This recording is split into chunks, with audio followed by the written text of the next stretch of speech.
జగన్ రెడ్డి ఒక ప్రముఖ మాజీ మంత్రి 16 మంది అందరూ తీసుకుని వస్తారు, నలుగురు మంత్రి పనులు ఓకే అని చెప్పి ఢిల్లీలో కూడా డీల్ జరిగిందని చెప్పి ఒక పేపర్. నేనేమంటున్నానంటే ఇప్పుడు మీ టీవీ మీ పేపర్ కానప్పుడు క్వశ్చన్ అడగడమే కరెక్ట్ కాదనేది నా ఉద్దేశం.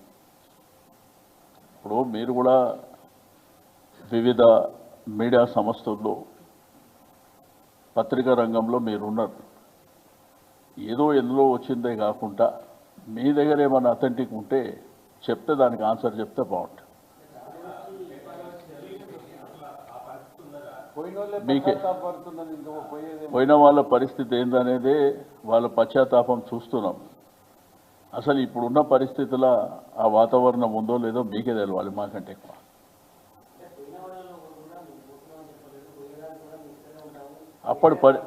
అప్పటి పరిస్థితులు వేరు. వాళ్ళు ఎందుకు వెళ్ళినరో వాళ్ళకి తెలుసు, తీసుకున్న వాళ్ళకి తెలుసు, వాళ్ళకి తెలుసు. బట్ ఇప్పుడు ఊహాజనితమైనటువంటి క్వశ్చన్స్ అవి. దాన్ని అనవసరంగా మనము ఏమైనా ఆన్సర్ చేస్తే కూడా కాలయాపన అవుతుంది. మీరు చూడు, మా క్యాడర్ కానివ్వండి, నాయకత్వం ఎంత హుషారుగా ఉందో మీరు రోజు చూస్తుంది. జిల్లాలలో గ్రామీణ ప్రాంతం నుంచి పట్టణ ప్రాంతం వరకు ఆ ఉత్సాహం అంతా మీరు చూస్తారు. రెండవది, ఎప్పటికప్పుడు ప్రభుత్వం మీద పోరాటం చేసేది కూడా మీరు చూస్తారు. అసెంబ్లీలో కానీ బయట కానీ అన్ని అంశాలు కూడా మీరు చూస్తుండ్రు. ఇంకేదన్నా వేరే అంశం తీసుకుంటే బాగుంటుంది.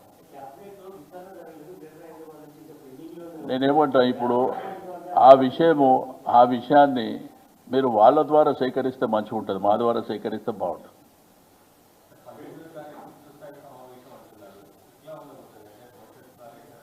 అంటే రాష్ట్ర దిశ దశ పార్టీ శ్రేణులు, పార్టీ యంత్రాంగం మరి సుదీర్ఘమైనటువంటి టైం తర్వాత 19వ తారీఖున కేసీఆర్ గారి నాయకత్వంలో వారి అధ్యక్షతన మీటింగ్ జరుగుతుంది. కాబట్టి